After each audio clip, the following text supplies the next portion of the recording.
نحمده ونصلي على رسوله الكريم اما بعد فاعوذ بالله من الشیطان الرجیم بسم اللہ الرحمن الرحیم کل یوم هو فی شان صدق اللہ العظیم۔ قابل احترام ناظرین، انسانی معاشرے ہو یا قومیں ہوں، جب ان کے ہاں تبدیلیوں کا عمل قائم رہتا ہے اور معاشرے تبدیلیوں کو جذب کرتے رہتے ہیں، ایبزارب کرتے رہتے ہیں، تو وہ معاشرے روبہ عروج روبہ علوم رہتے ہیں، روبہ ترقی رہتے ہیں۔ لیکن جب معاشرے تبدیلیوں کو ایبزارب کرنا، جذب کرنا چھوڑ دیں تو وہ معاشرے مائل و زوال ہو جاتے ہیں، زوال سے دوچار ہو جاتے ہیں۔ ہمارے یہاں بھی برصغیر کے معاشروں میں بھی کچھ اسی طرح کی صورتحال درپیش ہوئی کہ جب تک ہمارے ہاں تبدیلیوں کو قبول کیا گیا، ہمارے معاشرے روبہ ترقی رہے، لیکن جب معاشروں میں تبدیلیوں کو قبول کرنا چھوڑ دیا گیا تو اس وقت ہمارے برصغیر کے معاشرے مائل بر زوال ہو گئے۔ اور اس کی نشاندہی اس طرح سے ہوئی۔ شاہ ولی اللہ محدث دہلوی رحمۃ اللہ علیہ کے دور میں مثلا صورتحال کچھ اس طرح سے تھی کہ ملک میں طوائف الملوکی تھی، انارکی تھی، بغاوتیں ہو رہی تھیں، ایک چھینا جھپٹی تھی، لڑائی مار پٹائی تھی، ایک دوسرے کو حقوق قسم کیے جا رہے تھے، اور کسی کے پلے کچھ نہیں پڑ رہا تھا، کچھ سمجھ نہیں آ رہی تھی کہ آخر مرض کیا ہے، مسئلہ کیا ہے، ہم اس صورتحال سے اچانک دو چار کیوں ہو گئے ہیں۔ واحد شاہ ولی اللہ محدث دہلوی رحمۃ اللہ علیہ تھے جنہوں نے حالات کی صحیح صورتحال کا ادراک کیا، مرض کو پہچانا، اور مرض کو پہچان کر اس کی نشاندہی کی کہ اصل صورتحال یہ ہے کہ سسٹم میں زوال آ گیا ہے، یعنی معاشرہ تبدیلیوں کو قبول نہیں کر رہا۔ اس وقت صورتحال یہ ہے کہ دولت تو عوام پیدا کرتے ہیں، دولت کی پیداوار کے ڈھیر تو عوام لگاتے ہیں، لیکن اس پر ناجائز قبضہ سرمایہ داروں کا ہو جاتا ہے، جاگیرداروں کا ہو جاتا ہے، وڈیروں کا ہو جاتا ہے۔ یہ مراد یافتہ طبقات اس پر ناجائز قبضہ کر لیتے ہیں،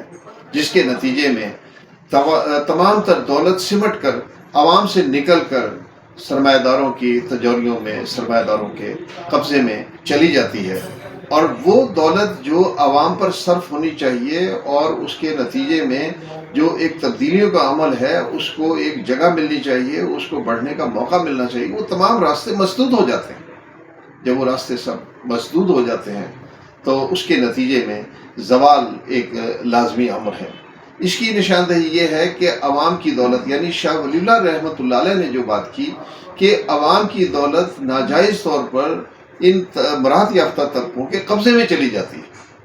اب ضرورت اس امر کی ہوتی ہے کہ عوام کی اس ناجائز قبضے میں گئی ہوئی دولت کو واگزار کرایا جائے، چھڑوایا جائے۔ اب ہمارے سامنے صورتحال یہ آتی ہے کہ جب یہ قبضہ برقرار رہتا ہے، تبدیلیوں کا عمل رک جاتا ہے، یہاں پر ضرورت اس بات کی تھی کہ جو نئی تبدیلیاں پیدا ہو رہی تھیں کہ یہ شخصی حکمرانی کے دور میں اس کا سدباب نہیں ہو سکا، شخصی حکمرانی کے دور میں اس مرض کا سدباب نہیں ہو سکا۔ حالات یہ تھے، زمانہ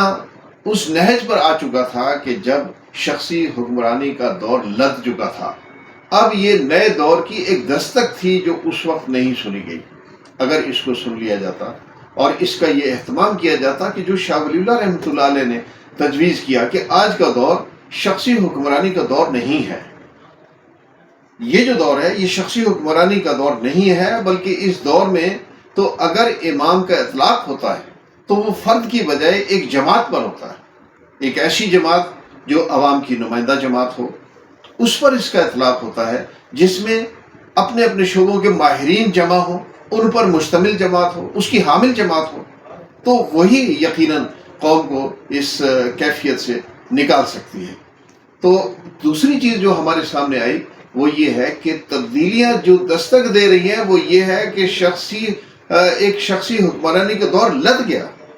اس کی جگہ اجتماعی حکمرانی کا دور آ چکا ہے۔ اس دستک کو سنا جائے، اس پر توجہ کی جائے۔ تو جب یہ اگر اس کو توجہ دی جائے گی، اور جو آج کے دور کے مطابق جیسے زمانہ جو وقت آج جہاں پر پہنچ گیا ہے کہ پارلیمنٹ کی حکمرانی ہے، تو شاہ ولی اللہ رحمۃ اللہ علیہ نے اس دور میں کچھ اسی قسم کی نشاندہی کی تھی کہ آج دور یہ آ گیا ہے کہ